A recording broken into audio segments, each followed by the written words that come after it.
Olá, saudações a você que está aí do outro lado, bem-vinda, bem-vindo a mais um estudo do Livro dos Espíritos. Esse estudo é promovido pela União Espírita de Piracicaba e há mais de um ano já estamos aqui, com a graça de Deus, lendo perguntas pré-selecionadas, com comentários, trazendo nosso entendimento para assim a gente construir juntos, né? Esse entendimento da doutrina que é muito importante.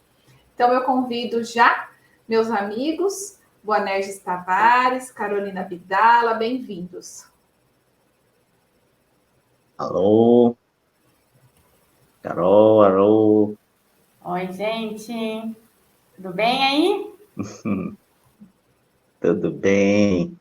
Toda semana tá tudo bem.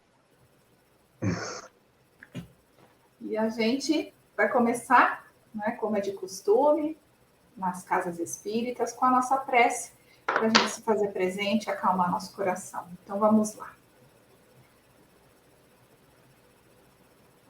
Deus, nosso Pai, causa primeira de todas as coisas, nós elevamos esse nosso pensamento até você, agradecendo, muito felizes de poder estar aqui, poder sempre, a todo instante, aprender.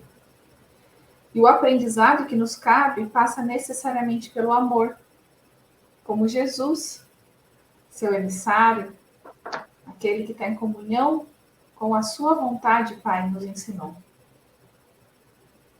E esse amor, ainda pouco compreendido por nós, mas que trouxe Jesus na Terra, que faz com que ele permaneça até hoje, desde os primórdios desse planeta até hoje, olhando por todos nós, olhando por essa criação divina. Honrados, então, rogando proteção, rogando amparo da espiritualidade, nós abrimos o nosso coração, abrimos os nossos ouvidos para os aprendizados de hoje. Lembramos especialmente dos nossos anjos guardiões, nossos mentores, que aceitaram esse compromisso, essa responsabilidade e muito nos auxiliam nessa nossa jornada, nessa nossa caminhada terrena. Que o nosso estudo seja regado de boas energias, aqui, aí, com você que está nos assistindo, e também muito iluminado e abençoado por Deus. Que assim seja. Então vamos lá. No último encontro, ainda dentro do tema dos anjos da guarda, né? Nós estudamos como se dá a interferência desses nossos mentores em nossa vida. E entendemos que ela se resume aos conselhos e aos bons pensamentos que eles nos inspiram no nosso dia a dia. Mas eles não fazem a prova por nós. Tá? Eles não pegam na nossa mãozinha. A gente é que vai lá e faz, né? Passa pelas provas, pelos obstáculos. Em outras palavras, nós que temos que superar essas provas e obstáculos, para que a tarefa nessa escala evolutiva que a gente está se cumpra, né? Que a gente suba esses degrauzinhos que a gente vem conversando. E isso está de acordo com o que nós também chamamos, né? A gente conversou, na verdade, de solidariedade universal. E nós vimos também que a presença desse espírito protetor, ela não é constante, não é 24 horas, né? Havendo circunstâncias em que a presença dele não é necessária. E teve até uma analogia sobre como ensinar a criança a andar de bicicleta. O pai, a mãe, né? Eles estão ali nos primeiros momentos, mas uma hora solta-se a bicicleta para que a criança aprenda a andar sozinha. Então, nós entendemos que tem um momento em que também nós não vamos mais precisar do anjo guardião. Mas isso provavelmente não se dará aqui na Terra. E não tem como a gente precisar desse momento. Falar, vai ser agora, né? Vai ser em tal momento. Mas é quando nós, como espíritos, conseguimos andar sozinhos, como essa analogia da bicicleta. Né? Tomamos decisões adequadas, moral e intelectualmente falando. Tá? E ainda quanto ao assunto do anjo guardião, nós conversamos que não há lucro, né? Vamos chamar assim, porque tem uma pergunta de Kardec, né, que nós lemos específica sobre isso. Não há lucro para ele se a gente triunfa, se há um triunfo, né? Mas há felicidade de missão cumprida, a alegria de termos avançado, né? Também conversamos que o nome dele pouco importa, no sentido de que, se a gente perguntar, talvez a gente nem tenha o nome exato, porque ele pode escolher qualquer nome que ele se identifica, enfim. E pode ser, terminamos falando, que a gente conheça o nosso mentor, o nosso anjo, antes de encarnar, e também que a gente passe a conviver com ele pós o desencarne, por algumas encarnações, inclusive. Tá? Hoje, então, nós vamos continuar nesse tema. Hoje é o último programa do tema, né? Sobre anjos guardiões, espíritos protetores, familiares ou simpáticos. Então, vamos lá. Fazer a leitura de hoje. Carol? A pergunta é a 507. Pertencem todos os espíritos protetores à classe dos espíritos elevados? Podem contar-se entre os de classe média? Um pai, por exemplo, pode tornar-se o espírito protetor de seu filho? Pode, mas a proteção pressupõe certo grau de elevação e um poder ou uma virtude a mais, concedidos por Deus. O pai que protege seu filho também pode ser assistido por um espírito mais elevado. Às vezes a gente ouve quando os espíritos falam, respondem a Kardec, concedido por Deus, por permissão de Deus. Às vezes a gente aqui no nosso pensamento é restrito à relação humana, entre berço e túmulo, com todas esses vícios mentais nossos, hábitos, costume e cultura das diversas formas que existem no planeta, a gente pode pensar assim, puxa vida, mas tudo Deus tem que permitir, como é que é isso, né? Não é bem assim no sentido de que ele tem que permitir. É porque, na forma como Deus decidiu que seria o universo, e seria a educação e o progresso de seus filhos, ele tudo concedeu em termos de planejamento, de programa, daquilo que ele idealizou e determinou que seria. Por isso que é concedido por Deus. Não é que ele concede para um, concede para outro, ou concede para outro. Não exatamente nesse sentido. Mas que ele nos concede as possibilidades de a gente alcançar esses níveis fantásticos, que a gente vê esses espíritos de luz trazerem para nós. Eles alcançaram isso realmente porque Deus nos concedeu as oportunidades, as propostas de trabalho, as propostas de estudo, as propostas de enfrentamento em si, de conquista de si mesmo. É Deus que nos concede nesse sentido. Não com uma graça divina que Deus concede para um, olha para você, eu vou dar o presentinho, essa vez a tua nota foi baixa, você não vai ganhar o presentinho. E só a Maria que vai ganhar o presente, porque a Maria se comportou, né? O João hoje não se comportou bem, tá certo? Então ele não vai não vai ter o docinho da sobremesa, coisa desse tipo. Não é. Exatamente nesse sentido, dessa proposta universal que Deus tem para todos os seus filhos. Agora, quanto a essa questão do protetor, ele realmente exige, para que essa proteção aconteça, um grau superior de elevação, um poder e uma virtude, né? Por que todas essas coisas juntos? Porque esse espírito ele precisa saber exatamente o que ele está fazendo nessa condução desse espírito que está encarnado. Ele tem que saber. A proposta dele não pode ser dúbia, não pode haver a possibilidade de erro. Ela é certeira. Então, ele tem que ter essa elevação para que essa proposta seja certeira. Ele tem que ter poder para tomar essa decisão de qual que é essa melhor proposta. Ele tem que ter virtude para, quando ele fazer essa análise dessa proposta que ele está idealizando e detalhá-la, ele tem a convicção que é a melhor para nós, não para ele. Como a Bruna mesmo fez no resumo agora, né? Eles não têm nenhum benefício pessoal por isso, mas é para nós. Então, o que ele coloca em nossas mãos é o melhor para nós. Não tem outra proposta melhor. Até no nosso estudo anterior, naquele apanhado grande que São Luís fez com Santo Agostinho, eles falam que não tem ninguém no planeta que te ame mais do que ele. Ninguém. por maior, mais bela que seja a tua relação com qualquer outro ser humano, ninguém que esteja no planeta te ama mais do que ele que está no mundo espiritual. E aí, utilizando essas informações, essa riqueza de detalhes sobre esse mentor espiritual, anjo guardião, anjo protetor, das diversas linguagens e denominações que a cultura humana colocou, logicamente que um pai teve uma vida mediana e que tenha desencarnado antes, ele não poderia, com essa precisão, fazer esse trabalho. Mas ele faz um trabalho, sim, de assistir o filho, protegê-lo, estar junto, ampará-lo pelas próprias conexões que possam existir entre esse pai e esses filhos, né?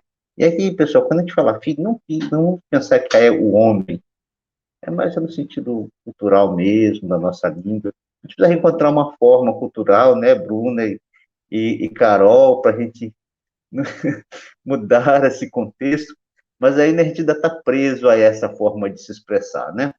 Então, esse logicamente que não talvez careceria de uma certa elevação, mas ele sempre que tiver que tomar uma decisão, ele vai se socorrer daqueles que são superiores a eles, que têm melhor preparo, melhor condição de atendimento para que isso possa ser possível. Inclusive, a literatura Espíritos Romances, Espíritos e a série André Luiz, ela é rica nesse detalhe de falar desses auxiliares menores que nos acompanham e que, quando percebem que não conseguem fazer nada, procuram os superiores para solucionar as nossas questões mais imediatas, nossos conflitos maiores, que às vezes nós não estamos conseguindo resolver sozinhos.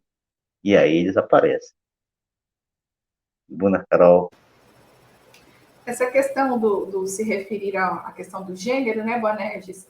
Eu acho que, assim, nós temos que compreender o momento que nós vivemos e que nós estamos podendo questionar isso, né, que antes nem era possível, mas também entender a época que isso foi escrito e entender que quando fala filho, ele, né, está se referindo não ao masculino, mas a todos nós, de uma forma, né?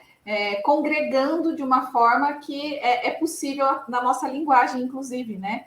Então, é uma questão não de exclusão, mas eu acho que a gente tem que olhar como o momento que foi escrito. E conforme você falava do anjo, do mentor, né, desses espíritos superiores que nos ajudam, que a questão do benefício e tudo mais, eu lembrei novamente que eu falei agora no resumo do exemplo do pai, né, com o filho andando de bicicleta, mas eu vou um pouco além, né? Os pais em geral, que criam os filhos, né, e buscam o melhor para eles não visam o lucro, eles visam que aquele filho, né, seja o melhor que ele pode ser. Então eu acho que é isso que o anjo, esse mentor, quer de nós, né? Busca para nós. Que a gente desenvolva as nossas melhores potencialidades, né? Que a gente busque a felicidade. Então, eu vejo muito dessa forma. Legal. Uma visão prática, né? Da nossa realidade. Não é isso? Muito bem. Eu ia contextualizar, mas eu acho que vamos para mais perguntas. Depois eu trago para as minhas percepções práticas. Não seja por isso. Você quer falar? Pode falar, fica à vontade. Aproveita. É que Aproveita. Essa pergunta tem uma questão interessante, porque às vezes a gente pensa, meu pai, minha mãe, né, que estão desencarnados, estão orando por mim, ou vice-versa. E, na verdade,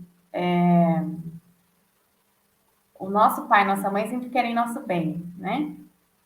E às vezes deixam ou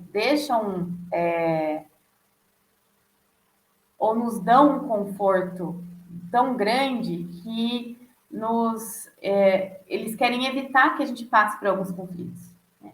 E os conflitos muitas vezes são importantes. Então, eu penso que é tão sábio tudo isso que acontece, né, de sistemas, que faz com que tenha um espírito superior que possa acompanhar, que possa ajudar, que sirva inclusive de desenvolvimento para esse próprio desencarnado que está querendo nos proteger e que é familiar, né? Mas eu vejo nessa questão de que, encarnado ou desencarnado, os pais sempre querem, né? Vamos pensar nesse sentimento de pai para filho? Sempre querem o nosso bem. Sempre querem nos proteger, nos querem acolher. E muitas vezes os conflitos, as dificuldades, faz com que a gente consiga se desenvolver. Então, é nesse aspecto aí que eu queria colocar o contexto prático, né? Colocar um pouquinho dessa questão que às vezes a gente espera que um parente nos proteja, a gente espera isso, espera aquilo, mas tem outras percepções, né, no mundo espiritual, que essas que a gente é limitado a conviver. Será que eu consegui compartilhar aqui? Eu vou aproveitar a sua fala para trazer de duas formas, tá? Primeiro, o Rossandro Kindler, ele trata isso como psicólogo de uma forma muito, assim, muito mais profunda, óbvio, o estudo dele, o trabalho dele. Eu vou, então, tentar resumir essa questão que você trouxe de gerações, tá? O que acontece? Nós somos, né? Falar eu e você, assim, essa geração mais nova, de uma geração em que... Obrigada. Fiquei até emocionada. Acho que Banerjis caiu, mas vamos continuar. Não tem problema, vamos seguir. De que os pais tentaram se livrar um pouco daquela rigidez. Você está me ouvindo, cara? Super bem. Acho que travou minha câmera, mas vamos continuar. Então, que os pais vêm de uma criação um pouco mais rígida e, naturalmente, eles tentaram não ser tão rígidos com seus filhos e aí evitar os conflitos, não deixar as crianças, os adolescentes se frustrarem. Mas isso também não é bom, né? O bom seria mesclar isso tudo de alguma forma em que tivesse uma criação amorosa, não tão rígida, mas que também houvesse um pouco daquele respeito. Então, o Rossandro trata isso. Então, acho que talvez isso seja mais de geração, uma questão mais geracional do que do espírito, porque o espírito em si, né, quando ele está desencarnado fora da carne, ele tem uma outra percepção, né, que aqui na carne é difícil para a gente, tem a questão do apego, tem a questão da matéria, que eu falo que é uma variante muito forte, né, aqui na nossa convivência e tudo mais. Então, por mais que esse pai que esteja desencarnado, essa mãe, enfim, e quer o bem, quer proteger o filho, lá no plano espiritual, ele e ela, eles vão entender que a prova é fundamental. Então, eles vão ajudar de uma outra forma, não querendo livrar da prova, né? Não sei se eu fui clara nessa colocação que eu quis trazer, mas eu acho que, assim, por isso que tem esses espíritos mais, né, elevados que auxiliam eles nesse momento. Isso, justamente, era essa questão que eu queria deixar clara aí, né? Que às vezes a gente tem essa ideia de relações familiares que são da nossa vida aqui, né? E eu acho que essa pergunta cabe trazer de novo essa colocação, que inclusive a gente já... Bom, eu acho que não tem assunto que a gente não tenha falado ainda, né?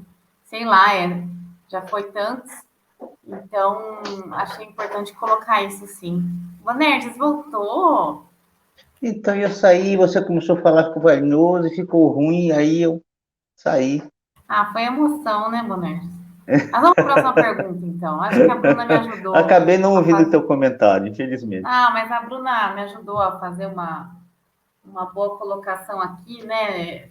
Eu tento sempre trazer os termos práticos, essas reflexões que a gente acaba ouvindo bastante, e eu acho que isso ajuda quem está nos ouvindo a fazer boas interpretações. Então, vamos para a próxima pergunta. 508. Os espíritos que se achavam em boas condições ao deixarem a Terra sempre podem proteger os que lhes são caros e que lhes sobrevivem? Mais ou menos restrito é o poder de que desfrutam. A situação em que se encontram nem sempre lhes permite inteira liberdade de ação. Aí eu acho que já ajuda a gente a comentar, né, Bruna? Veja só, porque Às vezes a gente está aqui na questão familiar e a gente percebe, existem algumas famílias, são claramente percebível, uma distinção entre os pais e os filhos no que diz respeito ao seu grau evolutivo. Mas na maioria das grandes famílias está todo mundo assim, bem parecido o padrão, né? O padrão está bem parecido. Então, o que acontece? E como um e o outro tem praticamente os mesmos padrões morais, aqui naquela faixa parecidinha, aquele que foi criado há 60 anos atrás, tem um comportamento com o outro que foi criado 40 anos na frente, diferente, pela própria transformação da vida na sociedade, né? Das mudanças que vão acontecendo na sociedade. E isso se reflete também nessa questão 508, que é praticamente a continuidade da 507, né?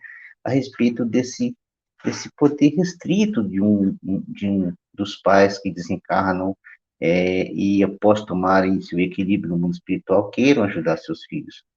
Porque, baseado nessa condição, dessa possível, né, possível equilíbrio de valor moral, ele, logicamente, quando chega no mundo espiritual, primeiro ele tem que fazer o trabalho de reequilíbrio, né, de se reequilibrar, de se tornar um espírito consciente da realidade da vida e da necessidade do seu trabalho em direção ao seu próprio progresso.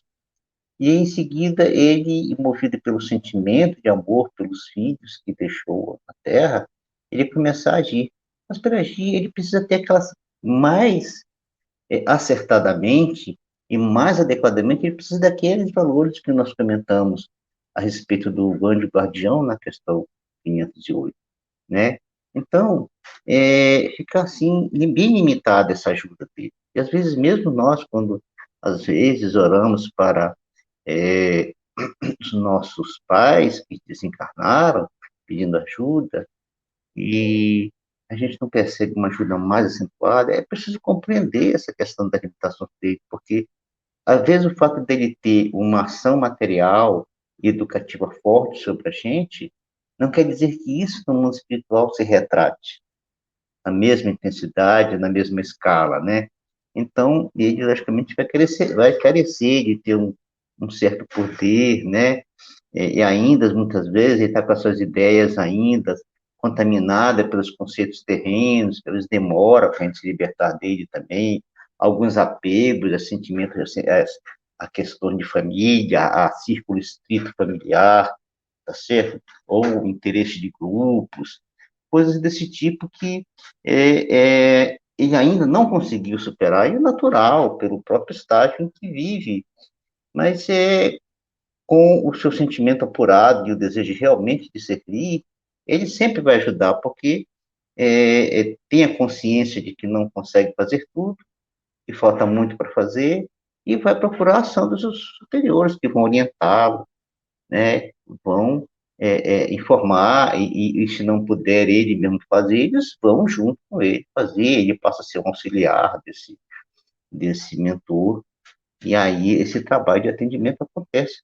Logicamente, com a interferência dele, com o pedido dele, porque ele tem também um amor muito forte por aquele ser com o qual ele se interessa. Então, naturalmente, isso irá acontecer.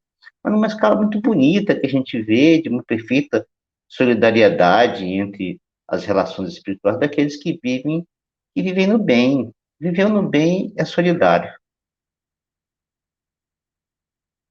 Ana, Carol. É isso aí. Vamos já para a próxima pergunta, que eu acho que essa já respondeu todas as nossas colocações anteriores. Vamos lá. 511.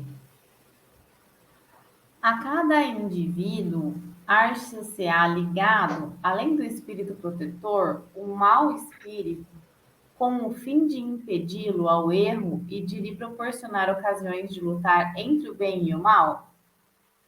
Ligado não é o termo. É certo que os maus espíritos procuram desviar do bom caminho o homem, quando se lhes depara a ocasião.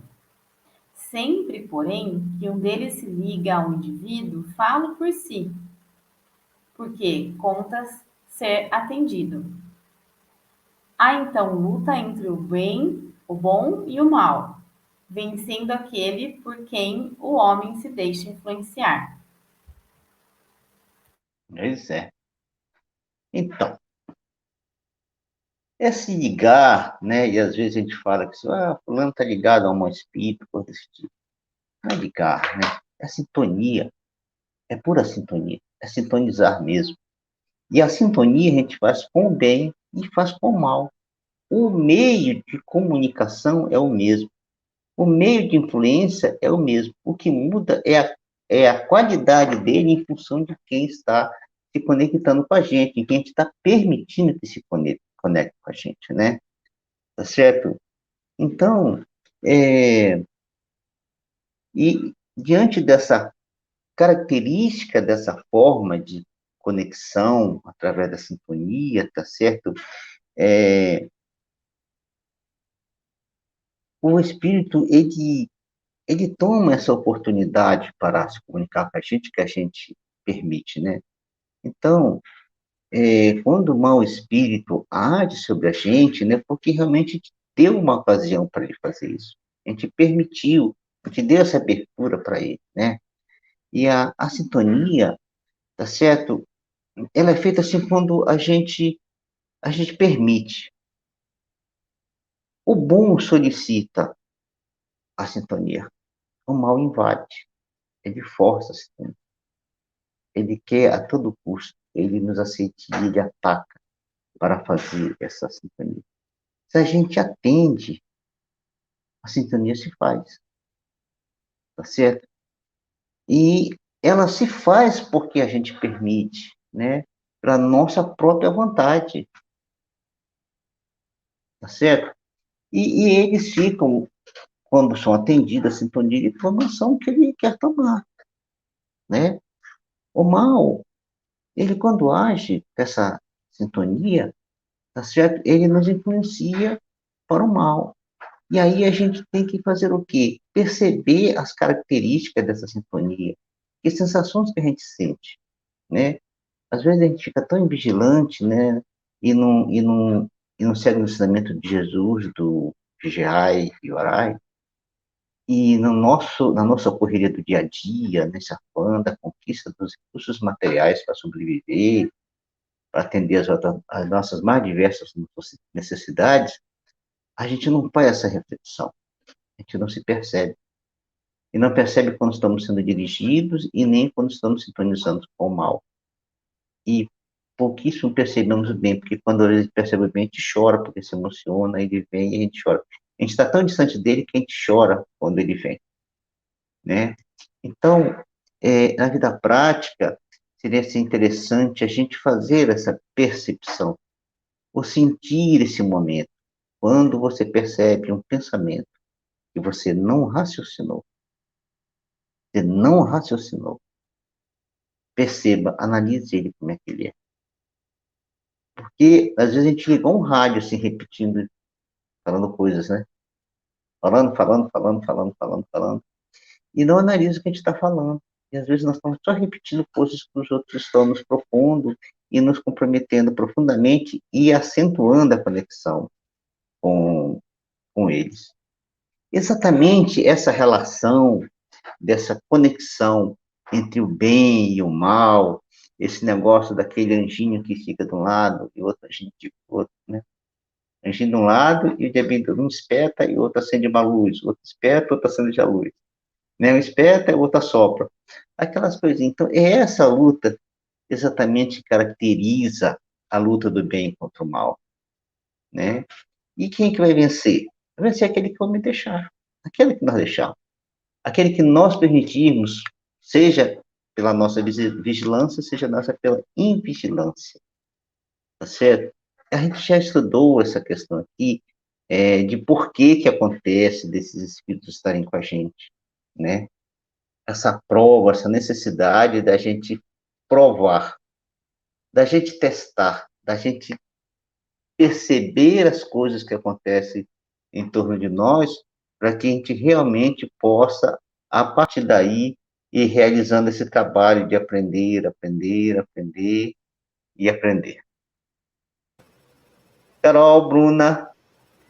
Boanerges,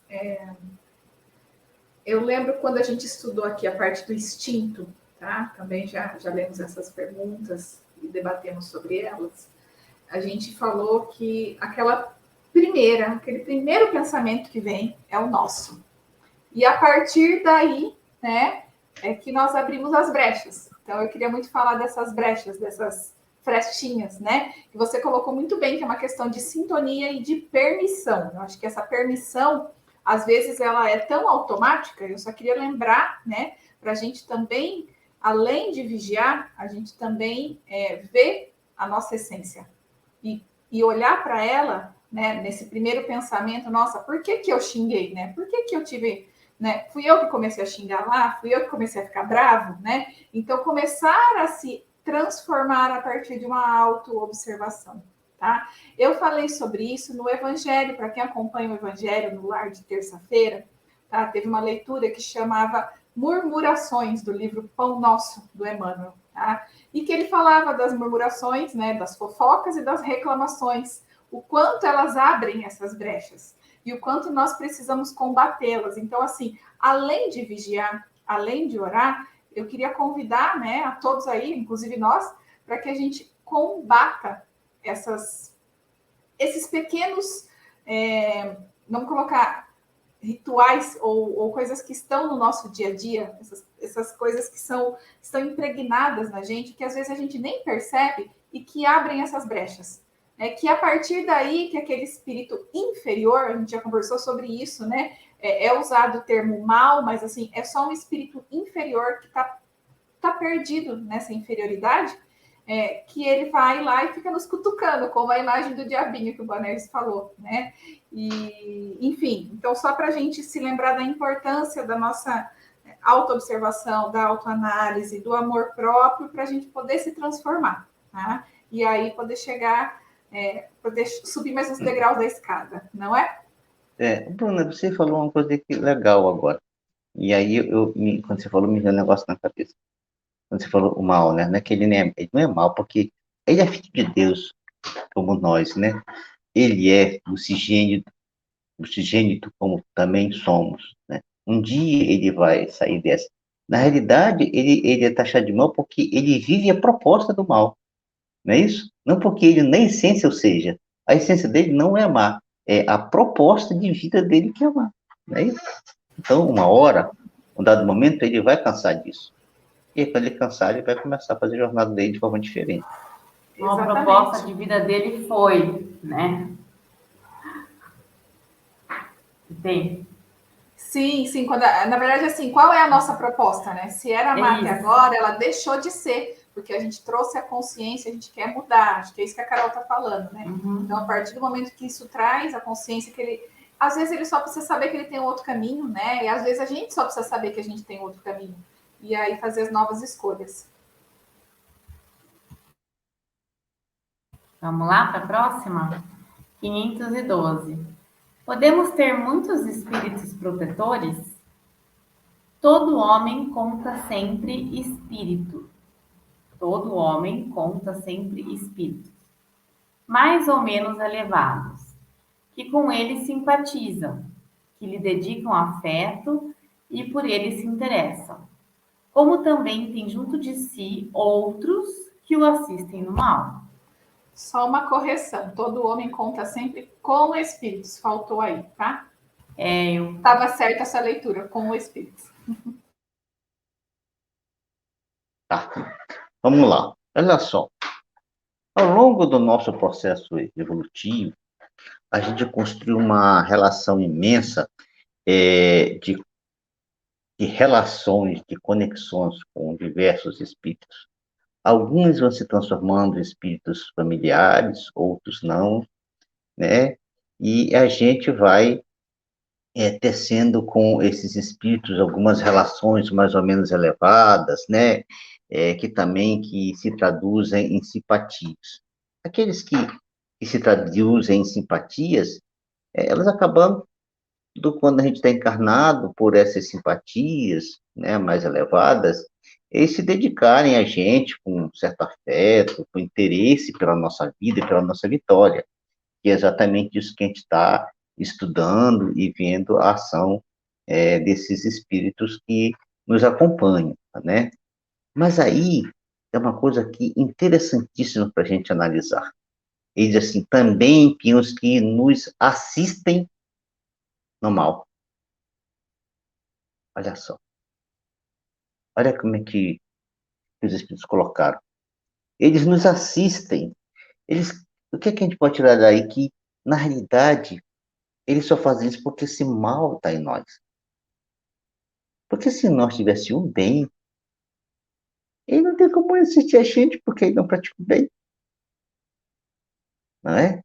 Então, nessa ação dele de agir sobre nós, é porque em nós ainda existe muitos resíduos ou algumas coisas ainda muito fortes no passado delituoso, em que o sentimento de mal está muito forte, né? E principalmente esse sentimento de orgulho, que agora a gente sabe que todos os outros derivam dele, não é mesmo?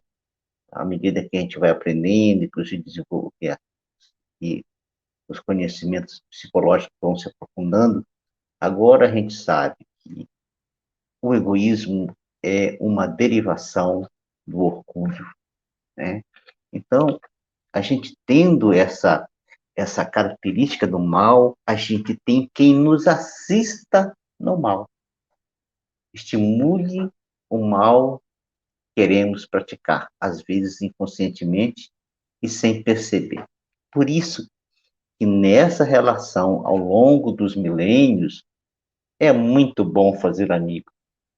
Vamos fazer amigo aos montes, porque eles vão nos assistir de forma diferente, eles não vão olhar para o nosso mal e querer assistir o nosso mal.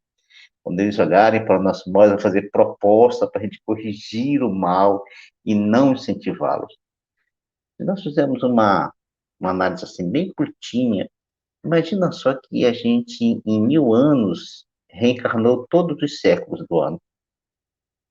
E em cada 100 anos, a gente fez 10 grandes amigos.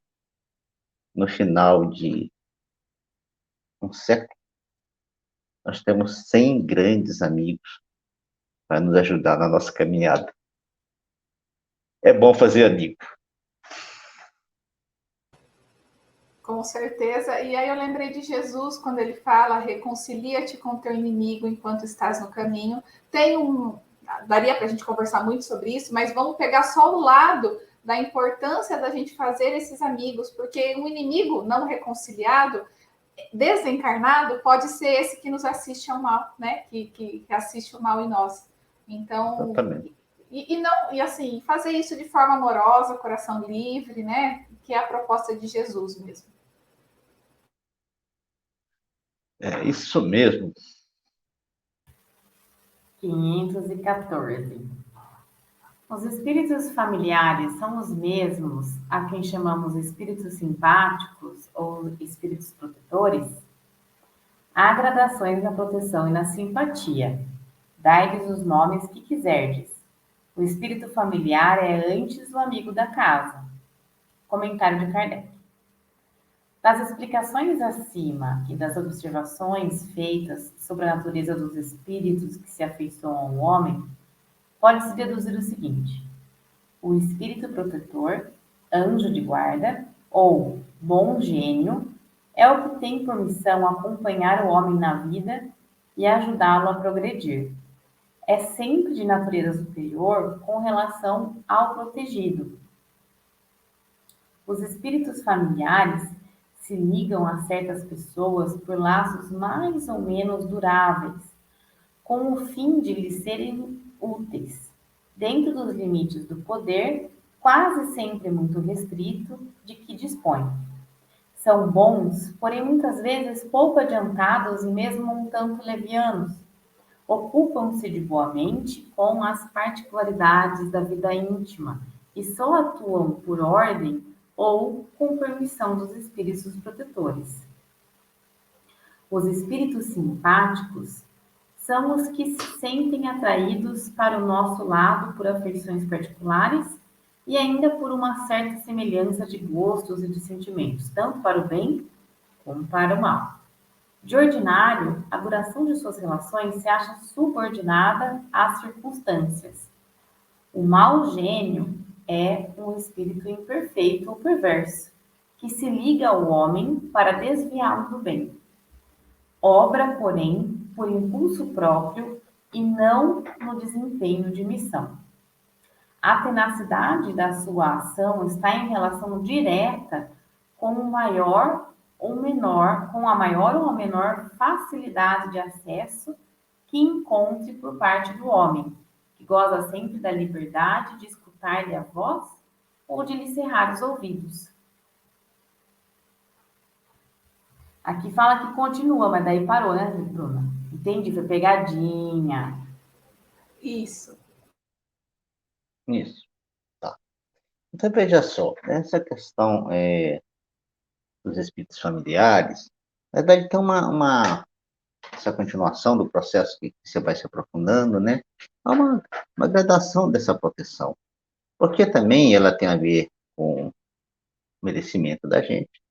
E também tem que ver com a capacidade daquele espírito familiar que está nos atendendo, como a gente já conversou agora aqui.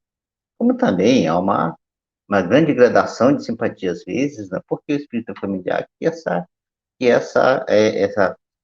simpatia tem muita qualidade, porque depende da qualidade da relação que a gente teve com esse espírito familiar durante a nossa encarnação e a dele, para que isso realmente tenha num reflexo no mundo espiritual de forma mais positiva em relação a isso. Mas tem uma coisa que me chamou muita atenção quando eu parei para meditar a respeito dessa questão desse espírito familiar, quando ele disse que o espírito familiar é antes um amigo da casa. E quando a casa não existe mais? Na casa, não da casa da construção, mas da casa como ideia, onde a gente se reúne, o ambiente, o espaço onde se reúne com os pais, né, da gente. Porque se a gente considerar um momento específico, imaginamos só existe uma família muito bem estruturada e tem os pais que são o núcleo de tudo isso, né? Sem considerar o núcleo de onde eles vieram. Daí surgem os filhos crescem, vão começar a formar outros, enquanto os pais estiverem vivos, subnúcleos, digamos assim. Enquanto esses pais estiverem nesse contexto, no núcleo deles, onde eles constituíram família, e ali estão estruturados tanto materialmente quanto moralmente, toda a família se volta sempre para aquele núcleo. Aqueles que saíram, fizeram os novos núcleos, estão sempre se voltando para essa família. Mas e quando essa família, esse núcleo deixa de existir por uma série de circunstâncias na vida das pessoas? Veja só, toda uma estruturação espiritual se desfaz também, porque já não existe mais o núcleo. Porque imagina só, você, um filho, uma filha, saem de casa, que é o natural, vão para uma outra cidade, um outro estado, hoje em dia está tão comum isso, e lá você reestrutura a tua vida. Mas se o teu núcleo principal está aqui, você está sempre voltado ao núcleo daqui. Você vive e olha para o núcleo lá. Você busca lá, busca lá. Quando esse núcleo se desfaz, você perde a relação, não é? Então, essa é a importância da gente cultivar o núcleo familiar, da gente fazer todos os esforços que for possível ao nosso alcance para a gente conservar esse núcleo familiar nesse apoio psicológico para a gente. Às vezes não é questão de apoio material, né? É psicológico, do apoio moral que a gente tem nesses seres que nos criaram e que nos ajudaram, né? Por isso que esse espírito familiar é o espírito da casa. Ele olha para o contexto da família com essa visão de manter esse conjunto de relações e de interligações de sentimentos sempre muito bem unidos para que a gente tenha onde se apoiar. Porque quando a gente desencarnar e tiver que reencarnar, Nós precisamos que aquele núcleo, que aquela ideia daquele núcleo perdure na Terra para que a gente possa voltar. Porque se a ideia daquele núcleo se desfacelou, para a gente voltar vai ser mais difícil. Porque perdeu o vínculo da continuidade no planeta, né? É muito bom se esse núcleo continuar dessa forma. Não por orgulho de família, porque teve um parente importante na estrutura familiar, não. Mas no contexto de apoio psicológico que a gente necessita no planeta nessa estrutura familiar. Agora, Kardec, analisando tudo isso, e deixa para a gente uma pérola que a Carol leu, e a gente vai refazer aqui junto de novo, né, Carol, para a gente ir pegando alguns detalhezinhos daquilo que Kardec deixou para a gente aqui, né? E ele fala uma coisa, né, interessantíssima, né? É que essa questão, elas têm tudo a ver com a natureza do espírito. Não é uma coisa forçada, né? É uma natureza que acontece na essência do espírito e que afetam o homem, afetam diretamente ele por uma natureza do espírito. E aí ele faz essa separação dessas diversas características desses espíritos que do mundo espiritual nos influenciam. E ele começa, logicamente, pelo o nível mais alto, né? Ele fala do espírito protetor, anjo da guarda, bom gene, para nós, os espíritas, né? O mentor espiritual. E ele faz o seguinte resumo para o mentor espiritual. Ele tem a missão de acompanhar o homem na vida terrena. A principal missão dele. Ajudá-lo a progredir. Acompanhe a nossa vida para nos ajudar a progredir. Ele é sempre de natureza superior em relação ao protegido. Sempre de natureza superior em relação ao protegido. Se as informações, as intuições, os pensamentos, os sentimentos, os impulsos que nos vierem forem iguais ou inferior ao nosso padrão, não é dele. Para ser dele, tem que ser superior ao nosso padrão. Não pode ser igual. Tem que ser superior, porque ele é essencialmente superior em relação a nós. Então, ele sempre vai nos fazer propostas que sejam muito superiores àquelas que nós mesmos seremos capazes de elaborar para nós. E vai nos dar conselhos e sugestões sempre melhores que aquelas que nós mesmos seremos capazes de elaborar. Então, para a gente ficar atento, é alguma proposta que veio para nós, ela é igual à nossa, ou inferior à nossa, vamos tomar cuidado. Se for a nossa mesmo, igual à nossa, não tem problema. Não é? Mas, se for inferior, a gente precisa tomar cuidado, né? E aí ele fala dos espíritos familiares. Ele diz que eles têm laços mais ou menos duráveis com a gente, né? E essas relações, esses espíritos, têm fazer de tal forma que elas possam ser úteis para nós.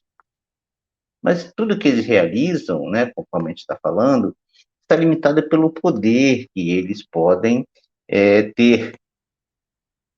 E quase sempre esse poder é restrito, em função mesmo desse nível evolutivo dele, né, porque é o que eles dispõem.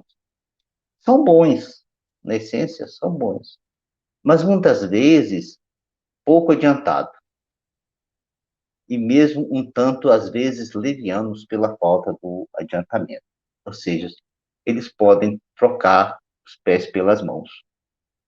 Como a gente diz aqui entre nós, né? Não é mesmo? Por falta de discernimento mesmo para nos dar as melhores orientações. Mas tem uma coisa que eles fazem que até, assim, às vezes, de boa vontade, é entrar na particularidade da vida da gente. Que também não é muito bom, não é? Exatamente pela essa questão dessa evolução ainda que não chega ao ponto de ele ser capaz de dar um conselho, uma orientação com firmeza. Mas quando vão ajudar, vão tomar aquela atitude para nos ajudar, eles só fazem isso com a permissão dos espíritos protetores, aqueles que realmente estão responsáveis para nós. Porque, diante de uma circunstância dessa, quando um espírito familiar desse se conecta com a nossa família e nos acompanha, o espírito superior sabe que ele está lá. Ele não isso não está numa faixa de que ação em que o nosso mentor, nosso mentor espiritual, nosso anjo guardião não saiba da presença desse espírito entre nós. Ele saberá, com certeza, né? Então, ele sempre fará com que, quando ele for agir, seja com a sua própria aprovação, né? Com a aprovação do espírito superior. Aí, continuando, Kardec oferecendo essa pérola para nós, ele fala dos espíritos simpáticos, né? E aí ele diz assim, são os que se sentem atraídos por nós, né? Por afeições particulares. E não diz a qualidade da afeição. Certas semelhanças de gostos e de sentimentos. Tanto para o bem, quanto para o mal. Obram por impulso próprio. Opa! Eles agem por impulso próprio e não por missão. Não há missão na ação deles. Eles tomaram a decisão de fazer isso, de nos acompanhar. Há uma similaridade de comportamento, de padrão de pensar e de sentir e de fazer. Eles se conectam a nós, né? Por isso, agem por impulso. E a intensidade com que eles agem, com que tem a sua ação em relação sobre nós, ela está diretamente ligada com a maior ou com a menor facilidade de acesso.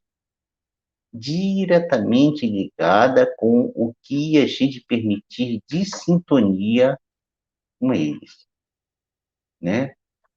E aí, Kardec reforça, né, que o homem goza sempre da liberdade de escutar ou de não escutar.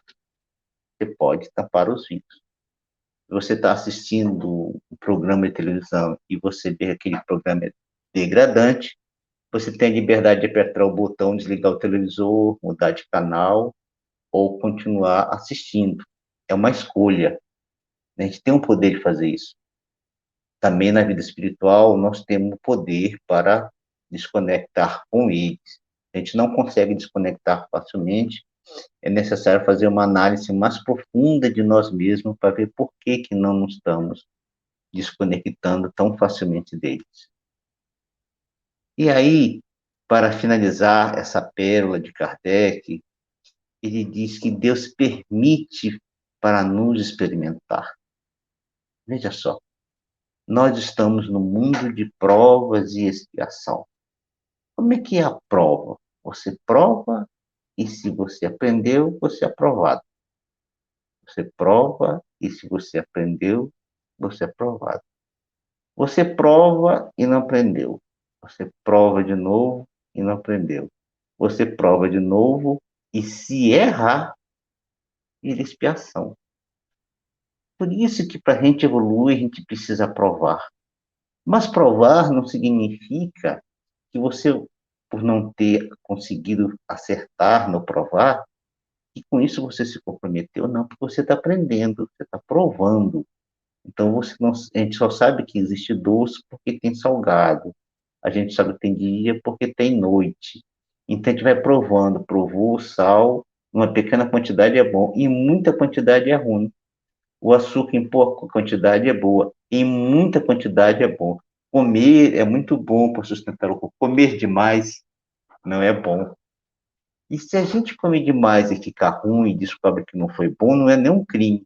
Mas se todo dia a gente comer demais e ficar muito gordo, obeso, e adoecer e criar uma série de doenças, nós estamos assumindo um compromisso para expiar esse problema depois, para poder se libertar desse vício. Não é isso? É isso. Por isso que nós estamos num mundo de expiação e provas.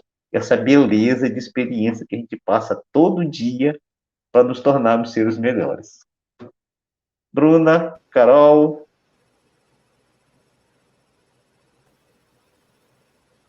Bruna, e aí? Faça a pergunta agora ou não faça? É agora ou nunca, porque daí a outra pergunta já é outro tema. Quer dizer, ainda deu no mesmo assunto, mas é outro tema. Estava aqui eu conversando nos Lá bastidores vem. com a Bruna. E eu fiquei meio assim, porque a sua explicação ela foi completa e era bem no início ali que eu queria trazer uma, não é polêmica, mas para a gente pensar um pouquinho no nosso dia a dia. Você colocou muito bem o termo espírito da casa, né? Você não, o Cadê? livro, O mas espírito, os trouxe a espíritos escondidos. explicação do espírito da casa, Uhum. interessantíssimo. Agora, se a gente pensar, por exemplo, na Segunda Guerra Mundial, muitas famílias fugiram, perderam o contato com seus familiares, ou quando elas iam tentar a vida como imigrantes ou em outro espaço, eles perdiam o contato com a outra família porque era muito difícil a comunicação. Hoje, não é mais assim, né? Então, assim, se a gente pensar de uma forma geral, né, em tataravô, você fala, veio de tal lugar. Pelo menos os brasileiros têm muito disso. Então, eu queria só que você pudesse nos trazer essa questão dos laços que você diz, né? Eu estava conversando com a Bruna aqui, e eu fiquei bastante intrigada e eu achei importante trazer a pergunta para que a gente pudesse esclarecer ainda mais para as pessoas essa questão dos laços, Entendi. né, e a questão do espírito da casa nesses contextos diferentes de relação familiar frente à Segunda Guerra Mundial e à globalização que nós temos hoje com a facilidade na comunicação e do ir e vir, né? Essa questão da Guerra Mundial é uma questão com uma cultura de um povo. A gente precisa entender. E eu não conheço muito bem a cultura desse povo. Conheço muito pouca coisa. Mas acho que o pouquinho que eu conheço dá para a gente fazer uma avaliação. Quais foram as famílias mais atendidas com esse esfacelamento na Segunda Guerra Mundial que tiveram que fugir?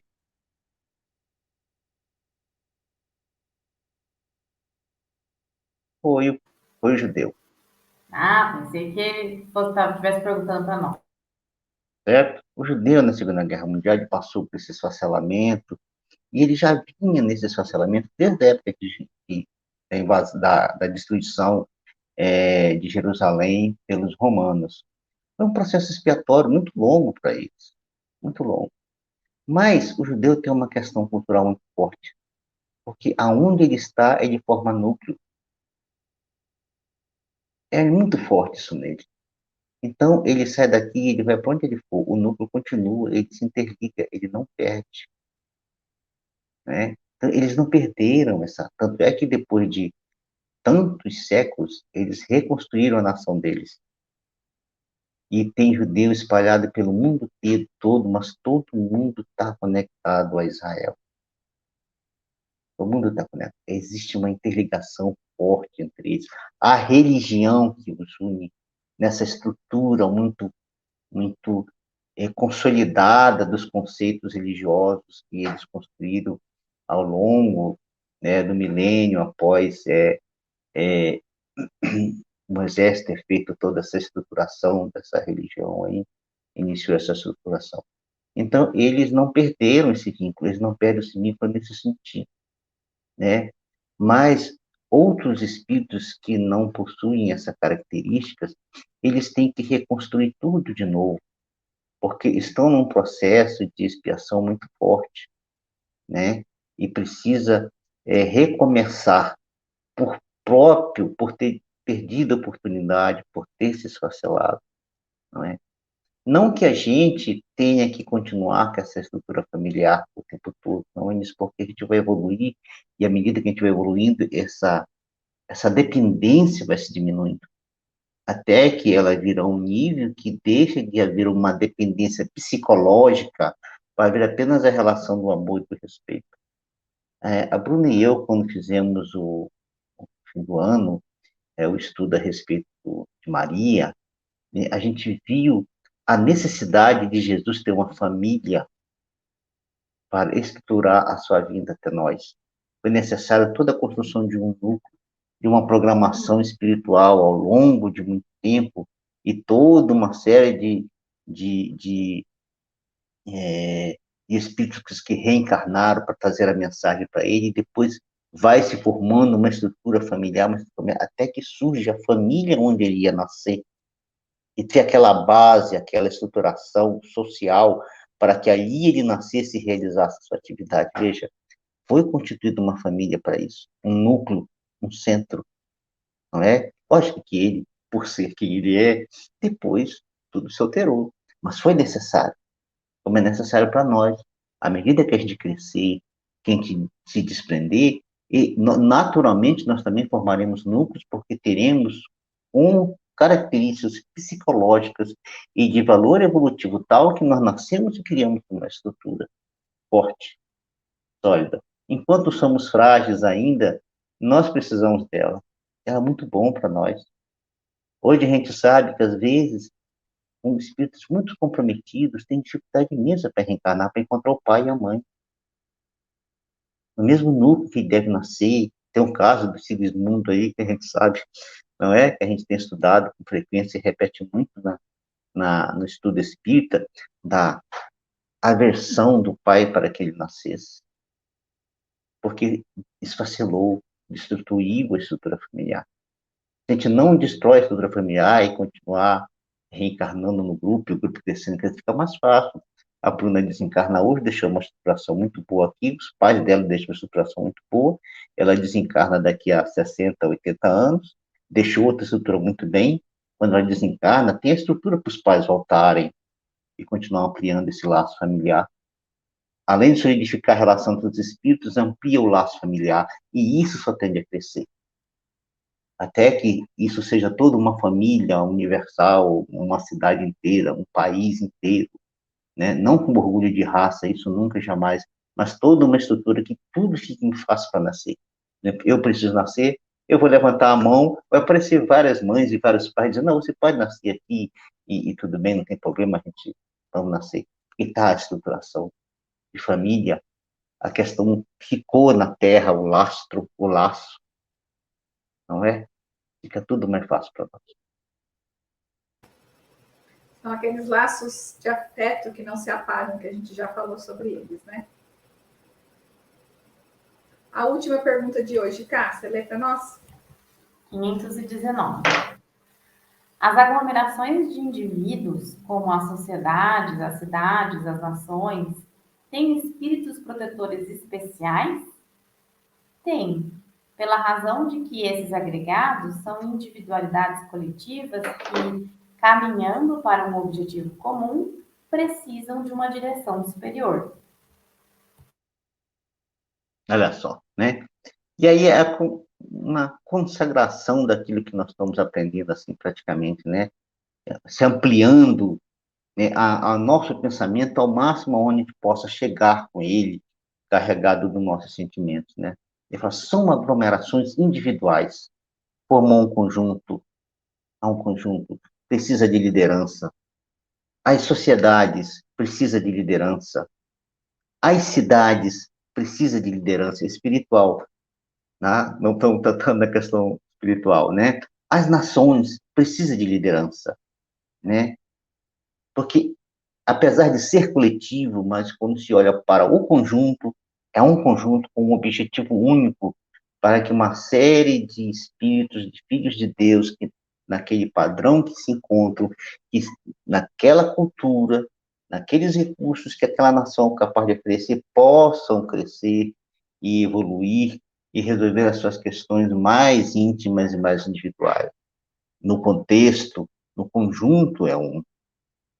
Então é necessário que, sendo um conjunto, tenha alguém que tenha a visão ampla o suficiente e a capacidade de enxergar todos os detalhes disso aqui, para que no conjunto ele consiga coordenar os diversos espíritos de grupos menores, até que chegar no grupo menor, até chegar no grupo familiar, até chegar no espírito de cada pessoa, tá certo? Para que haja essa, esse objetivo comum a ser alcançado, tá certo? É necessário um padrão mental, moral, espiritual superior para que o objetivo nobre se aconteça.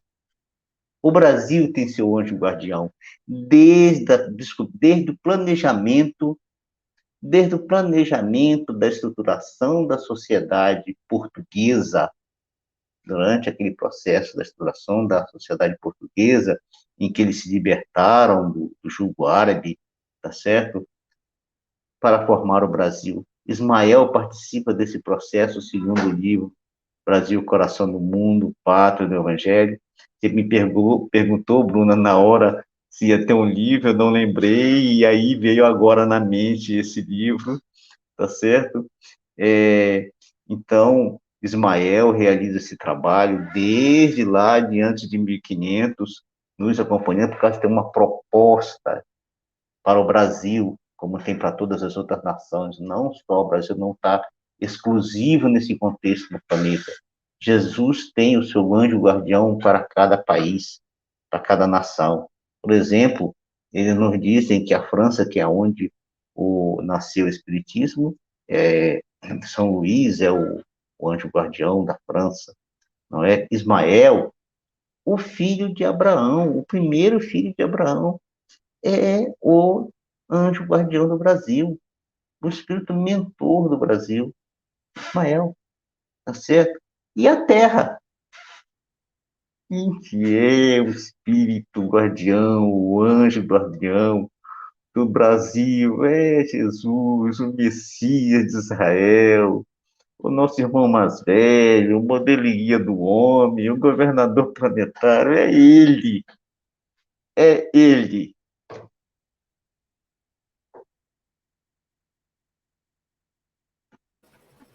É isso aí. Chegamos ao fim agora do encontro de hoje. Passamos um pouco da 1 hora, mas aqui o assunto às vezes não tem como, isso faz parte, como você que nos acompanha já sabe, né? Vamos então, vou já agradecendo, vou falar que semana que vem a gente vai falar, agora vai mudar o assunto, de pressentimentos, influência dos espíritos sobre os acontecimentos da vida. Então, vamos tratar desses 2 assuntos semana que vem.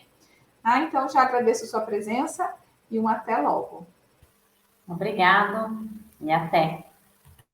Até.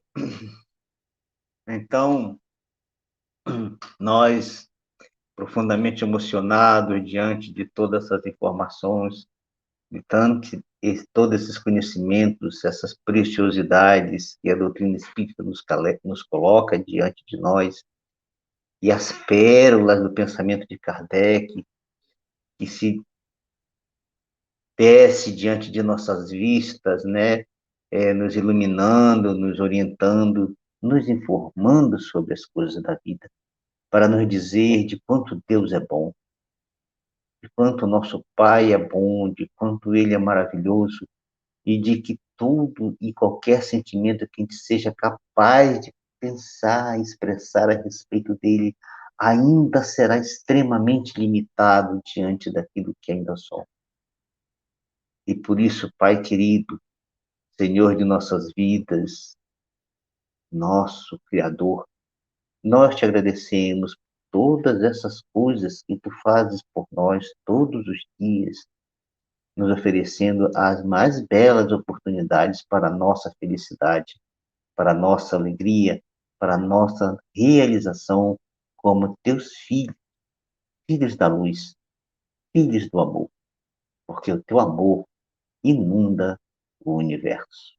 Muito obrigado, Pai. Muito obrigado.